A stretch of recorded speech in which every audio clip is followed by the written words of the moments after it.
My YouTube channel. आज के लिए जो हम डिस्कस करने जा रहे हैं क्लास 10 के प्रीवियस ईयर के मोस्ट इंपॉर्टेंट क्वेश्चंस के बारे में। सबसे पहला क्वेश्चन पूछा गया है what is variation, write their example. Variation क्या होता है? वेरिएशन का मतलब होता है डिफरेंस बिटवीन टू ऑर्गेनिज्म। जैसे हम दो ऑर्गेनिज्म को अगर यहाँ पर रख ले, जैसे कोई भी ऑर्गेनिज्म हो, उन दोनों के बीच में क्या होगा, बहुत सारा वेरिएशन होगा। कहीं आइज का वेरिएशन होगा तो कहीं ईयर्स का वेरिएशन होगा, कहीं तो हाइट का वेरिएशन होगा। तो यही जो स्पीसीज हैं एक दूसरे से वेरिएट करते हैं, अलग अलग होते हैं एक दूसरे से, उसी को क्या बोलते हैं, उसी को कहते हैं वेरिएशन। अगर वेरिएशन के एग्जाम्पल की बात करें तो हम इसमें दो एग्जाम्पल लिख सकते हैं। एक तो हम हाइट का भी एग्जाम्पल ले सकते हैं, कुछ ऑर्गेनिज्म कैसे होते हैं टॉल और कुछ कैसे होते हैं डॉर्फ होते हैं। मीन्स कुछ की हाइट बहुत ज़्यादा बड़ी होती है, कुछ कैसे होते हैं छोटे होते हैं। और एक एग्जांपल हम इसका ले सकते हैं तो ईयर का एग्जांपल ले सकते हैं। तो किसी के पास अटैच्ड ईयर लोब प्रेजेंट होता है, किसी किसी का ईयर लोब कैसा होता है, फ्री होता है। अटैच ईयर लोब का मतलब होता है जो इसका नीचे एम्पुला पार्ट होता है, ये बिल्कुल हेड से मीन्स हमारे नेक रीजन से ऐसे पूरी तरीके से अटैच होगा, उसे कहते हैं अटैच ईयर लोब। अब जिसका फ्री मतलब एकदम फ्री है, ये देखो यहाँ पे नेक रीजन से क्या है, एकदम फ्री है, इसे कहते हैं फ्री ईयर लोब। तो अगर ईयर लोब के एग्जाम्पल की बात की जाए कि हमें ईयर से रिलेटेड एक वेरिएशन का एग्जाम्पल लिखना है तो क्या होगा, free ear lobe and attach ear lobe. Free ear lobe का मतलब जो नेक रीजन से अटैच ना हो, बिल्कुल फ्री हो, उसे कहते हैं फ्री ईयर लोब। और जो हमारे नेक रीजन से बिल्कुल ऐसे अटैच हो, उसे क्या बोलते हैं, अटैच ईयर लोब। और वेरिएशन क्या होता है, वेरिएशन का मतलब होता है डिफरेंस बिटवीन टू ऑर्गेनिज्म। जो दो ऑर्गेनिज्म एक दूसरे से बिल्कुल अलग होते हैं, उसे क्या बोलते हैं, उसी को बोलते हैं variation. The next question is what is dominant and recessive gene. Dominant gene और रिसेसिव जीन क्या होता है? डोमिनेंट का मतलब होता है जो अपने कैरेक्टर को एक्सप्रेस करे, मीन्स जिसका कैरेक्टर एक्सप्रेस हो, कोई और भी जीन प्रेजेंट होगा उससे उसको कोई मतलब नहीं होगा, उसका कैरेक्टर हमेशा एक्सप्रेस होगा, उसे कहते हैं डोमिनेंट जीन। जैसे एग्जांपल में अगर कैपिटल टी और स्मॉल टी लिखा है तो यहाँ पे स्मॉल टी का कैरेक्टर नहीं एक्सप्रेस होगा, यहाँ पे कैरेक्टर किसका एक्सप्रेस होगा, कैपिटल टी का कैरेक्टर एक्सप्रेस होगा। क्यों? क्योंकि कैपिटल टी क्या होता है, डोमिनेंट होता है, और डोमिनेंट का ही हमेशा कैरेक्टर एक्सप्रेस होता है। तो जिसका कैरेक्टर किसी भी अल्टरनेटिव जीन की प्रेजेंस की वजह से भी उसका कैरेक्टर एक्सप्रेस हो, उसे क्या बोलते हैं, उसे कहते हैं डोमिनेंट जीन। और ऐसा रिसेसिव क्या होगा, आइडेंटिकल जीन की प्रेजेंट में ही उसका कैरेक्टर एक्सप्रेस होगा, उसे क्या कहेंगे, रिसेसिव। जैसे जब दो स्मॉल टी प्रेजेंट है, उसे स्मॉल टी है और ये दोनों स्मॉल टी है, दोनों क्या आइडेंटिकल जीन है, तो ये क्या है, रिसेसिव है। इसी के कंडीशन में ही कैरेक्टर एक्सप्रेस होगा। बाकी अगर कैपिटल टी और स्मॉल टी प्रेजेंट हो तो कैपिटल टी का कैरेक्टर एक्सप्रेस होगा, स्मॉल टी का कैरेक्टर एक्सप्रेस नहीं होगा। तो डोमिनेंट क्या होता है, डोमिनेंट जीन का मतलब होता है जो हमेशा अपने कैरेक्टर को एक्सप्रेस करे, किसी और अल्टरनेटिव जीन की प्रेजेंस की वजह से उसमें कोई भी फर्क नहीं पड़ेगा, बट उसका कैरेक्टर हमेशा क्या होगा, एक्सप्रेस होगा, उसे कहते हैं डोमिनेंट जीन। और रिसेसिव जीन का मतलब होता है जिसका कैरेक्टर सिर्फ और सिर्फ आइडेंटिकल जीन, वो भी वो कैसे हो, स्मॉल लेटर में लिखे हो, तभी उसका कैरेक्टर एक्सप्रेस होगा, बाकी रिसेसिव का कैरेक्टर एक्सप्रेस नहीं होता है। तो ये है डोमिनेंट और रिसेसिव जीन के बीच में difference. Next question is what is gene. Gene क्या होता है? Gene is the unit of heredity. Gene किसकी यूनिट होती है, हेरिडिटी की यूनिट होती है। और यही जीन कैरेक्टर को ट्रांसफर करती है, किससे, पेरेंट से ऑफस्प्रिंग में। जीन का काम क्या होता है, कैरेक्टर को लेके जाना पेरेंट से उनके ऑफस्प्रिंग को, उसे कहते हैं जीन। क्या है, gene is the unit of heredity. और हेरिडिटी का क्या मतलब होता है, transmission of character from parent to their offspring. The next question is what is sexually transmitted disease? Write the example also. Sexually transmitted disease क्या होता है और उसका एग्जाम्पल भी लिखना है। Sexually transmitted disease का मतलब होता है ऐसी डिजीज जो ट्रांसफर होती हैं एक पर्सन से दूसरे पर्सन में by the contact of sexual के कॉन्टैक्ट में, सेक्स के कॉन्टैक्ट में आने से ये डिजीज ट्रांसफर होती है, उसे कहते हैं सेक्सुअली ट्रांसमिटेड डिजीज। अब इसके एग्जाम्पल भी लिखना है, तो इसका एग्जाम्पल हो गया सिफिलिस, क्या हो गया, सिफिलिस, गोनोरिया और एड्स। ये तीन एग्जाम्पल बुक में लिखे गए हैं और यही तीन एग्जाम्पल पूछे भी जाएंगे। तो सेक्सुअली ट्रांसमिटेड डिजीज क्या हो गई, ऐसी डिजीज जो ट्रांसफर होती है by the sexual contact. This type of disease is known as sexually transmitted disease. Example is syphilis, gonorrhea and AIDS. The next question is how copper tea prevent pregnancy?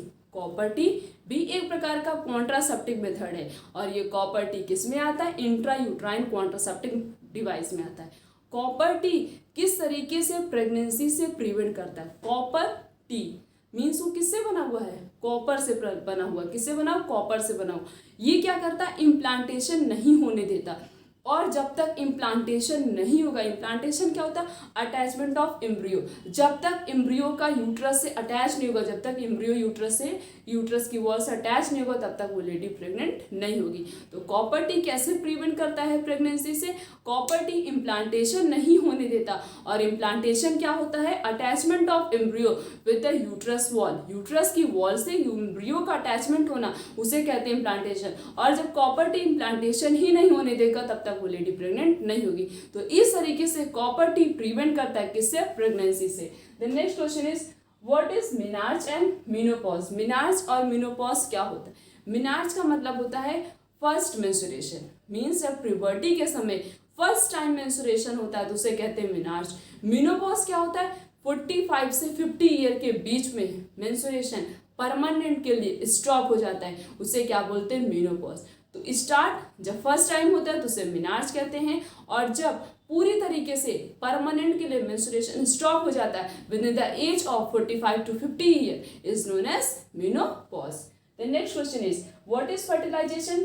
Fertilisation कहाँ क्या होता है और human being में fertilisation कहाँ होता है? Fertilisation क्या होता है? Fusion of male and female gamete is known as fertilization. Fertilization कहाँ पे होता है? फर्टिलाइजेशन फैलोपियन ट्यूब में होता है। किस में होता है? फैलोपियन ट्यूब में। अगर हमें याद ना तो ऐसे याद कर सकते हैं, एफ से फर्टिलाइजेशन, एफ से फैलोपियन ट्यूब। फर्टिलाइजेशन क्या होता है? Fusion of male and female gamete. और फर्टिलाइजेशन कहाँ पे होता है? फैलोपियन ट्यूब में होता है। The next question is right the difference between sperm and ovum. बहुत कॉमन क्वेश्चन है कि स्पर्म और ओवम के बीच में क्या डिफरेंस होता है? डिफरेंस लिखने का सबसे बेस्ट तरीका कि हम दो कॉलम बना लेंगे, एक तरफ लिख लेते स्पर्म, एक तरफ ovum. Sperm is motile. Sperm कैसा होता है? Motile. Ovum is non motile. क्यों? क्योंकि हमेशा मेल गैमेट ही मोटाइल होता है, फीमेल गैमेट मोटाइल नहीं होती है। और क्या लिख सकते हैं? स्पर्म जो होती है इसकी साइज स्मॉल होती है और ओवम की साइज लार्ज होती है। ओवम की साइज कैसी होती है? लार्ज। और इसकी साइज कैसी होती है? स्मॉल होती है। और स्पर्म क्या है? ये मेल गैमेट है और ओवम क्या है? Female gamete. ये तीन डिफरेंस हो गए किसके किसके बीच में? स्पर्म और ओवम के बीच में। The next question is how many type of fertilization and explain. Fertilization कितने टाइप्स के होते हैं? फर्टिलाइजेशन आर 2 टाइप, 2 प्रकार का होता है। कौन कौन सा? एक हो गया इंटरनल और होता है एक एक्सटर्नल। इंटरनल नाम से पता चल, इंटरनल मीन्स बॉडी के इनसाइड, जब बॉडी के अंदर फर्टिलाइजेशन होगा उसे कहते हैं इंटरनल फर्टिलाइजेशन। और एक्सटर्नल फर्टिलाइजेशन का मतलब जब फर्टिलाइजेशन बॉडी के बाहर होगा उसे कहते हैं एक्सटर्नल फर्टिलाइजेशन। तो इंटरनल फर्टिलाइजेशन क्या हो गया? बॉडी के अंदर फर्टिलाइजेशन होना, उसे कहते हैं इंटरनल फर्टिलाइजेशन। बॉडी के बाहर फर्टिलाइजेशन होना उसे कहते हैं एक्सटर्नल फर्टिलाइजेशन, मीन्स बॉडी के अंदर बेबी का डेवलपमेंट होना। This type of fertilization is known as internal fertilization. Baby का development outside the body, body के बाहर होना, उसे कहते हैं external fertilization. The next question is after fertilization in plant ovary and ovum will change into। Plant में fertilisation होने के बाद ओवरी और जो ओव्यूल होता है वो किस में चेंज होता है? फर्टिलाइजेशन होने के बाद ओवरी जो है ये फ्रूट में चेंज होता है और ओव्यूल जो है वो किस में चेंज होता है? सीड में। After fertilization ovary will change into fruit and ovule will change into seed। The next question is what is pollination? Pollination क्या होता है? Pollination एक ऐसा फिनोमिना है जिसमें pollen grain का ट्रांसफर होता है from anther to stigma। Means transfer of pollen grain from anther to stigma is known as pollination। The next question is what is micropropagation? Micropropagation क्या होता है? टिश्यू कल्चर की help से हम multiple plant, मतलब एक समय में विद इन द टाइम, मतलब कुछ दिन में या एक समय में ही हम बहुत सारे प्लांट की ग्रोथ करा सकते हैं by the help of tissue culture. This phenomena is known as, this process is known as micro propagation. एक समय में मल्टीपल प्लांट, बहुत सारे प्लांट की ग्रोथ कराना, उसे क्या बोलते हैं? उसे कहते हैं micro propagation. The next question is what is food chain? Food chain क्या होता है?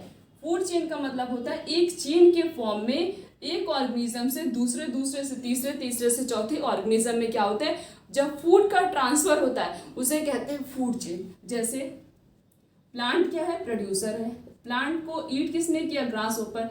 ग्रास ओपर को किसने ईट किया? फ्रॉग। फ्रॉग को किसने ईट किया? स्नेक। स्नेक को किसने ईट किया? सपोज करते हैं हम ईगल ने ईट किया। तो यहाँ पे क्या हो रहा है? प्लांट से इसमें फूड के ग्रास, फिर इससे इसमें, इससे इसमें, इससे इसमें। तो एनर्जी का क्या हो रहा है? एक ट्रॉपिक लेवल से दूसरे ट्रॉपिक लेवल तक एनर्जी का ट्रांसमिशन हो रहा है। इसी को क्या बोलते हैं? फूड चेन बोलते हैं। The next question is what are the importance of decomposers? Decomposers का इंपॉर्टेंट क्या है? डीकम्पोजर करते क्या हैं? वो जितने भी कॉम्प्लेक्स सब्सटेंस होते हैं उनको सिंपल सब्सटेंस में ब्रेक डाउन कर देते हैं। और डीकम्पोजर होते कौन कौन से? बैक्टीरिया और फंगी। अगर इस इकोसिस्टम में, इस इन्वायरमेंट में डीकम्पोजर्स नहीं प्रेजेंट होंगे तो कोई भी substance, complex substance simple substance में ब्रेक डाउन नहीं हो पाएगा और वो क्या होगा? वो हमारे इन्वायरमेंट को बहुत ज़्यादा पोल्यूटेड बना देगा। मीन्स इन्वायरमेंट में बहुत ज़्यादा पोल्यूशन कॉज करेगा और वो बहुत ज़्यादा हार्मफुल भी कर देगा हमारे इकोसिस्टम को। तो डीकम्पोजर्स क्या करते हैं? डीकम्पोजर सब्सटेंस को, कोई भी कॉम्प्लेक्स सब्सटेंस को सिंपल सब्सटेंस में ब्रेक डाउन कर देते हैं और उसको लेस पोल्यूटेड बना देते। मीन्स इनके पास ऐसी एंजाइम प्रेजेंट होती है जिससे वो किसी भी सब्सटेंस को सिंपल सब्सटेंस में ब्रेक डाउन कर देते और उसको वो डिसॉल्व कर देते। हमने इस पूरे लेक्चर में क्लास 10 के प्रीवियस ईयर के मोस्ट इंपॉर्टेंट क्वेश्चंस के बारे में डिस्कस किया। आने वाले लेक्चर में इस तरीके से और भी बहुत सारे क्वेश्चंस के बारे में डिस्कस करेंगे। आज का लेक्चर यहीं तक। Thank you.